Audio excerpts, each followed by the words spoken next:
ಹುನಗುಂದ ಮತಕ್ಷೇತ್ರದಲ್ಲಿ ಸಂಯುಕ್ತ ಪಾಟೀಲ್ ಪರವಾಗಿ ನಿಲ್ಲುವ ಮುಖಂಡ ಯಾರು? ಬಾಗಲಕೋಟೆ ಲೋಕಸಭಾ ಚುನಾವಣೆಯಲ್ಲಿ ರಾಜಕೀಯದಲ್ಲಿ ಏನೆಲ್ಲ ಆಗ್ತಿದೆ ಅನ್ನೋದರ ಬಗ್ಗೆ ವಿಜಯಧ್ವನಿ ವಿಶೇಷ ಕಾರ್ಯಕ್ರಮ ಮಾಡ್ತಾ ಇದೆ. ಈ ವಿಶೇಷ ಕಾರ್ಯಕ್ರಮಕ್ಕೆ ನಿಮಗೆಲ್ಲರಿಗೂ ಸ್ವಾಗತ. ನಾನು ವಿಜಯ್ ಕುಮಾರ್ ಗವಿಮಠ.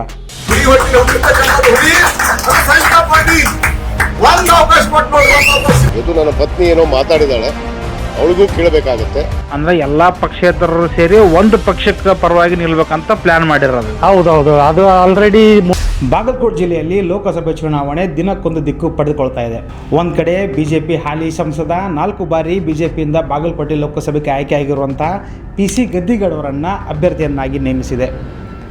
ಕಳೆದ ಬಾರಿ ಗದ್ದಿಗೌಡರ ವಿರುದ್ಧ ಸ್ಪರ್ಧಿಸಿ ಸೋತಿದ್ದಂತಹ ವೀಣಾ ಕಾಶ್ಯಪ್ನವರ ಆಯ್ಕೆ ಬಹುತೇಕ ಖಚಿತ ಅನ್ನುವಷ್ಟರಲ್ಲೇ ಬಸವನ ಬಾಗೇವಾಡಿ ಶಾಸಕ ಸಚಿವ ಶಿವಾನಂದ ಪಾಟೀಲ್ ಅವರ ಪುತ್ರಿ ಸಂಯುಕ್ತ ಪಾಟೀಲ್ ಅವರನ್ನು ಕಾಂಗ್ರೆಸ್ ಅಭ್ಯರ್ಥಿಯನ್ನಾಗಿ ಘೋಷಣೆ ಮಾಡಿತ್ತು. ಟಿಕೆಟ್ ಕೈ ತಪ್ಪಿದ್ದ ಕಾರಣಕ್ಕೆ ವೀಣಾ ಕಾಶ್ಯಪ್ನವರು ಪದೇ ಪದೇ ಕಣ್ಣೀರಿಟ್ಟಿದ್ದರು. ಅದೇ ರೀತಿ ಶಾಸಕ ವಿಜಯಾನಂದ ಕಾಶ್ಯಪ್ನವರ್ ಕಾಂಗ್ರೆಸ್ ನಾಯಕರ ವಿರುದ್ಧ ಕೆಂಡಾಮಂಡಲ ಕೂಡ ಆಗಿದ್ದರು. ಇದರ ಬೆನ್ನಲ್ಲೇ CM ಸಿದ್ದರಾಮಯ್ಯ ಬಂಡಾಯವೆದ್ದಿದ್ದ ವೀಣಾ ಕಾಶ್ಯಪ್ನವರು ಮತ್ತು ವಿಜಯಾನಂದ ಕಾಶ್ಯಪ್ನವರನ್ನು ಕರೆಸಿ ಸಮಾಧಾನ ಪಡಿಸಿದರೂ ವೀಣಾ ಕಾಶ್ಯಪ್ನವರು ಸಮಾಧಾನವಾಗಿರಲಿಲ್ಲ. ಸದ್ಯ ಬಂಡಾಯ ಅಭ್ಯರ್ಥಿ ಆಗ್ತಾರೋ ಇಲ್ಲೋ ಎಂಬುದನ್ನು ವೀಣಾ ಕಾಶ್ಯಪ್ನವರು ನಿಗೂಢವಾಗಿಟ್ಟಿದ್ದಾರೆ. ವೀಣಾ ಕಾಶ್ಯಪ್ನವರ ಪತಿ ವಿಜಯಾನಂದ ಕಾಶ್ಯಪ್ನವರು ಮಾತನಾಡಿ, ನಮ್ಮನ್ನು ಬಿಟ್ಟು ಹೇಗೆ ಎಲೆಕ್ಷನ್ ಮಾಡ್ಕೊಳ್ಳಿ ಅಂತ ಸವಾಲು ಕೂಡ ಹಾಕಿದರು. ಆದರೆ CM ಭೇಟಿಯ ವೇಳೆ ನಾನು ಕಾಂಗ್ರೆಸ್ ಕಟ್ಟಾಳು, ಪಕ್ಷ ನಿಷ್ಠೆ ನನ್ನ ರಕ್ತದಲ್ಲೇ ಇದೆ ಅಂತ ಪಕ್ಷದ ಪರ ಬ್ಯಾಟಿಂಗ್ ಮಾಡಿದ್ದಲ್ಲದೆ ಪತ್ನಿ ವೀಣಾ ಕಾಶ್ಯಪ್ನವರ ನಿರ್ಧಾರ ಅವರಿಗೆ ಬಿಟ್ಟಿದ್ದು ಎಂದು ಅಡ್ಡಗೋಡೆ ಮೇಲೆ ದೀಪ ಇಟ್ಟಂತೆ ಹೇಳಿಕೆ ನೀಡಿದರು. ಇತ್ತ ವೀಣಾ ಕಾಶ್ಯಪ್ನವರ್ ಪಕ್ಷೇತರ ಅಭ್ಯರ್ಥಿ ಆದರೆ ಹುನಗುಂದ ಮತಕ್ಷೇತ್ರದಲ್ಲಿ ಕಾಂಗ್ರೆಸ್ ಪರ ಪ್ರಚಾರ ಮಾಡೋದಿರಲಿ, ಸಂಯುಕ್ತ ಪಾಟೀಲ್ ಪರವಾಗಿ ಮಾತನಾಡಲಿಕ್ಕೂ ವೀಣಾ ಕಾಶ್ಯಪ್ನವರು ತಡೆ ಹಾಕೋದು ಖಚಿತ. ಈ ರೀತಿ ಆದರೆ ಕಾಂಗ್ರೆಸ್ ಅಭ್ಯರ್ಥಿ ಆಗಿರುವಂತಹ ಸಂಯುಕ್ತ ಪಾಟೀಲ್ ಪರವಾಗಿ ಹುನಗುಂದದಲ್ಲಿ ಯಾರು ನಿಲ್ತಾರೆ ಅನ್ನೋ ಪ್ರಶ್ನೆ ಸಹಜವಾಗಿಯೇ ನಿಮ್ಮಲ್ಲಿ ಮೂಡುತ್ತದೆ. ಈಗಾಗಲೇ ಹುನಗುಂದ ಮತಕ್ಷೇತ್ರವನ್ನೊಂದು ಹೊರತುಪಡಿಸಿ ಬಾಗಲಕೋಟೆ ಎಲ್ಲ ಮತಕ್ಷೇತ್ರಗಳಲ್ಲಿ ಸಂಯುಕ್ತ ಪಾಟೀಲ್ ಭರ್ಜರಿಯಾಗಿ ಪ್ರಚಾರವನ್ನು ಆರಂಭಿಸಿದ್ದಾರೆ.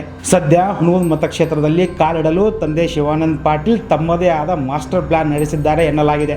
ಕಾಂಗ್ರೆಸ್ ಮುಖಂಡರ ವಿರುದ್ಧ ಅಸಮಾಧಾನಗೊಂಡಿರುವ ಶಾಸಕ ವಿಜಯಾನಂದ ಕಾಶ್ಯಪ್ನವರು ಮತ್ತು ವೀಣಾ ಕಾಶ್ಯಪ್ನವರು ಅಕಸ್ಮಾತ್ ಸಂಯುಕ್ತ ಪಾಟೀಲ್ಗೆ ಬೆಂಬಲ ನೀಡದೇ ಇದ್ದ ಸಂದರ್ಭದಲ್ಲಿ ಹುನಗುಂದ ಮತಕ್ಷೇತ್ರದಲ್ಲಿ ಮತಬೇಟೆಗಾಗಿ ಬೇರೆ ರೀತಿಯ ಪ್ಲಾನ್ ಅನ್ನು ರೂಪಿಸಲಾಗಿದೆ ಎನ್ನಲಾಗಿದೆ.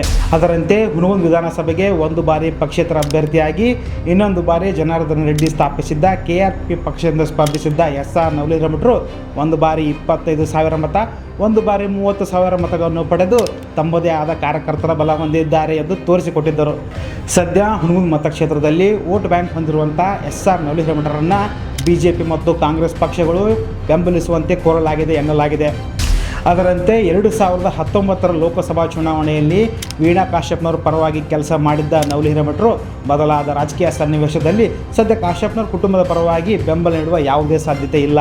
ಇತ್ತ ಕಾಂಗ್ರೆಸ್ ಮತ್ತು BJP ಪಕ್ಷದ ರಾಜ್ಯ ನಾಯಕರೊಂದಿಗೆ ಉತ್ತಮ ಬಾಂಧವ್ಯ ಹೊಂದಿರುವಂತಹ SR ನವಲೀರಮಠರು ಯಾವ ತೀರ್ಮಾನ ಕೈಗೊಳ್ಳಲಿದ್ದಾರೆ ಎಂಬುದು ಅಷ್ಟೇ ಮಹತ್ವದ್ದಾಗಿದೆ.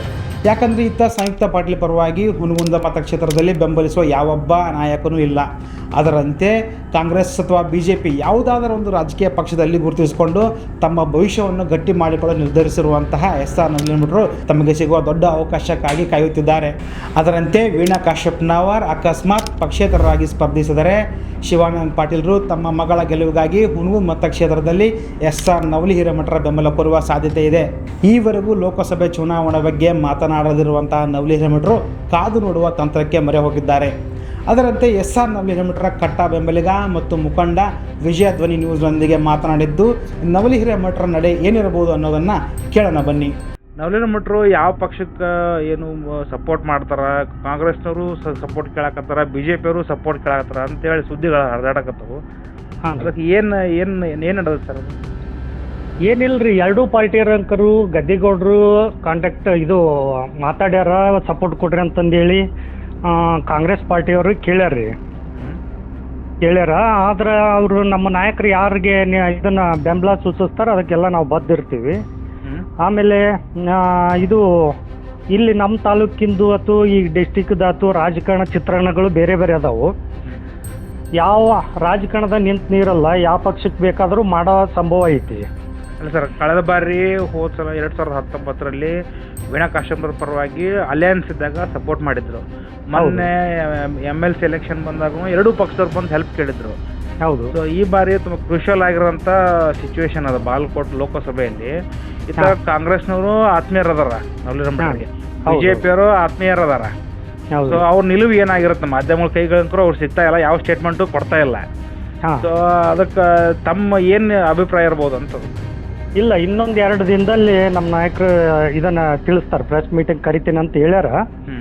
ಅವರು ಈ 2 ದಿನದಲ್ಲಿ ತಿಳಿಸ್ತಾರೆ ಅವ್ರು ಏನನ್ನೋದು. ಆಮೇಲೆ ಈಗಿನ ರಾಜಕೀಯ ಬೆಳವಣಿಗೆಗಳು ಒಂದು ಸ್ವಲ್ಪ ಅಡ್ಡಗೋಡೆ ದೀಪದಲ್ಲಿ ಐತಿ ಸದ್ಯ. ಅದಕ್ಕೆ ಯಾವುದೇ ರಾಷ್ಟ್ರೀಯ ಪಕ್ಷ ನಮ್ಮ ಸಾಹೇಬ್ರಿಗೆ ಏನರ ಜವಾಬ್ದಾರಿ ಕೊಟ್ಟರೆ ನಿಭಾಯಿಸಕ್ಕೂ ರೆಡಿ ಅದಾರ ಅವರು.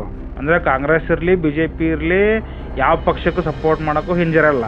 ಹೌದೌದು, ಹಿಂಜರಂಗಿಲ್ಲ. ಅಂದರೆ ಈ ಪಕ್ಷೇತರಗಳನ್ನು ಅಂದರೆ ಬಾಗಲಕೋಟೆಯಲ್ಲಾಗಿರ್ಬೋದು, ಬೇರೆ ಬೇರೆ ಕ್ಷೇತ್ರದಲ್ಲಿ ಎಲ್ಲ ರೀತಿ ಪಕ್ಷೇತರಗಳಿಗೆ ಈ ಸಲ ಕಾಂಗ್ರೆಸ್ ಮತ್ತು ಬಿಜೆಪಿ ಏನೋ ಕಾಳ ಹಾಕ್ತಿದೆ ಅಂತ ಸುದ್ದಿ ಹರಿದಾಡ್ತಾರೆ. ಇಲ್ಲ, ಈಗ ಆಲ್ರೆಡಿ ಪಕ್ಷೇತರ ನಿಂತರು ಎಲ್ಲರೂ ಕಲ್ತು ಒಂದು ನಿರ್ಧಾರ ಮಾಡಮ್ರಿ ಅಂತಂದೇಳಿ ನಮ್ಮ ನವಲಿರಮಠ ಸಾಹೇಬರಿಗೂ ಮಾತಾಡ್ಯಾರ ಅವರು.